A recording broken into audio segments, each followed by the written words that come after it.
Thank you for watching our video. Please give us a big like, subscribe to our channel for new videos every day with amazing cars. Leave us your opinion in the comment section on the video. Thank you. It's been almost 40 years since the first Mercedes-Benz Geländewagen rolled off the assembly line at the Magna Steyr factory in Graz, Austria. Since then, many updates have materialized on the iconic G-Class's well-trod ladder frame chassis. The G-Wagon's story grew to include air conditioning, differential locks, the Popemobile, V8 engines, V12 engines, supercharged AMGs, computer navigation, portal axle giants, and even 99 copies of the glampiest thing imaginable, the $500,000 Mercedes-Maybach G650 Landaulet, made to haul your hunting falcons and bottles of 59 Dom Perignon across the world's worst terrain in ultimate luxury. One change we haven't seen in that time, though, an all-new model.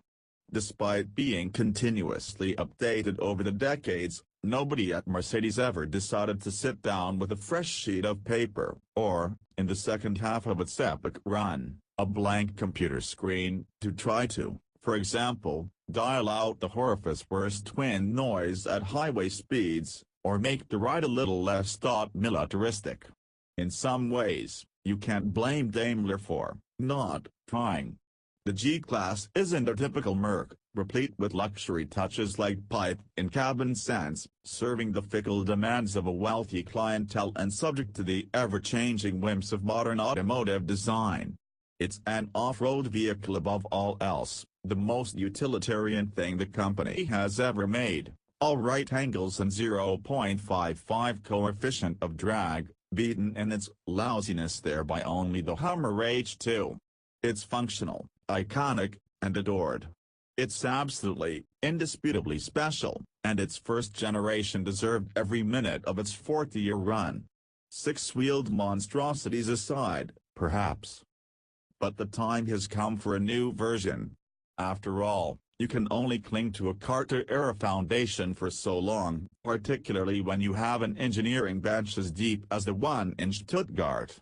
Several months after Mercedes-Benz debuted the second-generation 2019 G-Class back in January at the Detroit Auto Show, the drive has finally driven both the G550 and the souped-up AMG G63 in southern France. In fact, at the same off-road track, Château de las Tours near Carcassonne, that Mercedes used to test and debut the first model back in 1979. The new version can claim two key accomplishments. It updates the G-Wagon with a fresher look and modern engineering to both improve its already renowned off-road capability and make it ride silky smoothish on the highway, and it does this without making so many design changes that it's unrecognizable, and thus alienating the base of picky off-road fanatics who would utterly abandon the vehicle for something as minor as deleting the visible door hinges. So those hinges remain, as do the old-school door handles, direct carryovers, actually, and even the sound the door makes when you slam it shut. It sounds awfully like the action of a Glock semi-automatic chambering a new round, which is now precisely the sound I want every car I own to make, even if it does take a few slams for noobs to get the door seated properly. Additionally, the doors are better sealed than before, allowing the weighting depth to increase by 4 inches to 28, but they've retained the character of the original G to a T. Indeed, the style overall precisely echoes the original, with its severe cubist design and intensely vertical glazing, its bulbous indicator lights still perched atop the front fenders, its prominent Mercedes logo and grille up front, and the external spare tire on the back. Out there, the designers wisely placed the backup camera down below the tire, allowing it to provide a clear view of the terrain, useful when wriggling your way through boulder fields, in addition to the obstacles that are the camera's primary reason for being. Granted, the exterior surfaces and trim treatments are tighter and the materials more compatible, and the new LED headlights now come with the distinctive circular daytime running light halo. But it's all still faithful to the G-Class ideal. Truth is, This is the only car in the Mercedes lineup that isn't obligated to yield to the company's strict design playbook at any given time. Rather, in classic brute SUV Yakov Smirnoff fashion, playbook yields to G. That's absolutely what you want in a vehicle, expected to make not just survival, but domination of the terrain, of the world's imagination, its primary goal. Standing there processing the G-Class's exterior in France, I laughed out loud when I remembered the line in the press material stating that the G-Class redesign follows the philosophy of sensual purity. Let's be real, the only philosophy this car follows is the philosophy of not rolling over until it reaches a tilt angle of at least 35 degrees. Okay, let's cut to the chase. How's the G handle off-road and on? Both of those answers begin with the seemingly minor add to the G-Class's dimensions, which are now about 4 inches longer and wider than the first general in the world of automotive design. Every inch counts, and these extra ones give it better stability in turns and steep, angled crawls off-road, as well as a bit more of a commanding presence visually, and more room inside. The most significant challenge for the engineers came up front, at the axle.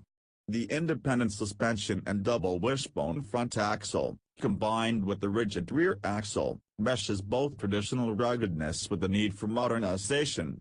The double wishbone construction up front improves the agility of the electromechanical rack and pinion steering, particularly in low range.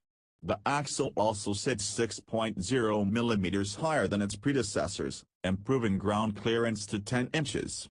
The chassis continues to incorporate the ladder-style structure, which engineers decided was strongest and most appropriate for an off-road vehicle, as opposed to the structural chassis designs that are now more common. That's enhanced by a new strut tower brace in the front that increases torsional rigidity of that frame, also made possible by the new axle and suspension design. Also carried over, full front, center, and rear differential locks, allowing the driver or computer to fine-tune the off-road performance based on their conditions or specific challenges. While scrambling around the many trails of Chateau de las Tours, we confronted everything from steep angle descents to slippery gravel roads to slow crawls over rocks, each time benefiting from some lock combination in order to maintain traction. If manual mode seems too much to master, a new G mode automatically adapts the chassis damping, steering response, and gear selection to generate the most precise feel at the steering wheel and throttle, regardless of which other drive mode, comfort, sport, individual, or eco, the car is in. On-road, the new G-Class is a 180-degree turn from its predecessor. Once rough and unbearably loud inside, it's now smooth and comfortable. This, in part, is due to the same suspension enhancements that provide greater off-road prowess, which help smooth out the on-road feel. Further, the door and window seals have been improved, and wind noise reduced, though not eliminated to S-Class levels. The G-Class still possesses the aerodynamics of a brick, but that's something that the designers chose not to change. Adding curves to the G-Class's corners, after all, which is the key strategy for cutting wind noise, would also bring it closer and closer to its other SUV siblings, stylistically. As lovely as those cars are, it wouldn't have been acceptable for a G-Class buyer. So the sharp edges, and the accompanying acoustic racket, remain. More concessions to the modern customer, however, were made inside, with an optional new dash design that incorporates the same look and capabilities found in the new S-Class and E-Class sedans, a dual LCD widescreen design where both screens are covered by a single strip of non-reflective glass, with virtual instrumentation and customizable designs. The off-road specific display provides three-dimensional graphical representations of the car's transfer case, drive shaft, and differential status, as well as information on altitude, gradient, incline, low-range gear, and steering angle. You also have a full modern complement of safety features, including active braking assist, lane centering functionality, and automatic cruise control, among other Mercedes-caliber technology. Leather abounds throughout the interior, and materials have that typical Mercedes high-touch quality, but the beefy grab bar, positioned directly in front of the passenger seat, remains to remind users that they can, indeed, have some fun with this thing. The new engine will be another reminder. The 4.0-liter V8 produces 422 horsepower and 449 pound-feet of torque, paired to the 9-speed 9G-tronic automatic transmission, though it was modified for off-road use, with a wider range of gear ratios to accommodate lower engine speeds. There won't be a diesel in the US, though one will likely come elsewhere. Don't forget about the Mercedes-AMG G63, because Daimler hasn't. This brings us, at long last, to the AMG variant. The G63 comes with its own version of the 4.0-liter twin-turbo V8 engine that places its twin-scroll turbochargers inside the V rather than outside for more efficient use of space, helping it produce 585 horsepower and 626 pounds-to-foot of torque, which will rocket the towering hulk of a car to 60 miles per hour in just 4.5 seconds. The engine is more refined and robust than the G550s, and the transmission faster acting, too. In Sport Plus mode on the highway, it was easily able to keep up with the scattered Porsches in the midst of bombing runs toward the sea. AMG models are as much about cosmetic upgrades as performance enhancement, so the G63 brings its own combinations of leather trims, gloss surfaces, carbon fiber accents, a unique grille up front, and flared fenders, among other tweaks. What's interesting about the AMG G63, though, is its own philosophy, unique to its capabilities. Most AMG performance treatments are across-the-board upgrades, but the G63 actually dials down some of the G-Class's off-road functionality. For instance, in low range, the G550 will disable the anti-lock brakes 100%, but the G63 keeps it active in all conditions, and while it still offers the crawl gears, the AMG's ample torque makes slow range unnecessary. The thinking there, according to Michael Rapp, a senior manager at Mercedes-AMG, is that purchasers of the AMG variant likely don't do much off-roading, and therefore will have less knowledge about it. Thus, the G63 takes a few extra steps to help them get out of whatever messes they might get into. This includes additional modes that the G550 doesn't have: slippery, for on-road driving, and sand, trail, and rock while off-road. Though those might seem like extra features, they're actually present because AMG drivers will often need an extra bit of hand-holding while off-road. In short, Rapp said, both cars are equally capable off-roaders, with the AMG's overall performance enhancements delivering primarily on-road. So buyers keen on showing their rides some action need not fret if they don't have the scratch for the upgrade to AMG. It'll actually probably become a point of pride that G550 owners don't have a slippery mode in their models.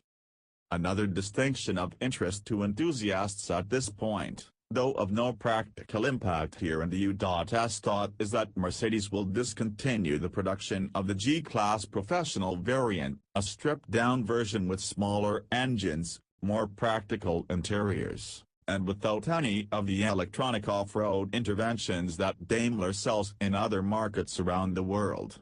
Mercedes will, for a time anyway, continue to manufacture the previous generation models in these commercial and industrial trims, and on the same assembly line in Graz, no less, likely one of the only ones in the world to produce two generations of the same car on the same line. In fact, because the previous generation vehicles take longer to manufacture, Magna Steyr has taken the innovative step of allowing the newer models to leapfrog the older ones on the assembly line via a crane system. So while the G550 guys are sneering at the G63 guys for their extra features, the folks in proud possession of the professional models will be gloating just as hard about the extra time that goes into their trucks and the lack of off-road assists. Hey, those enthusiasts can be vicious. Thank you for watching our video. Please give us a big like, subscribe to our channel for new videos every day with amazing cars. Leave us your opinion in the comment section on the video. Thank you.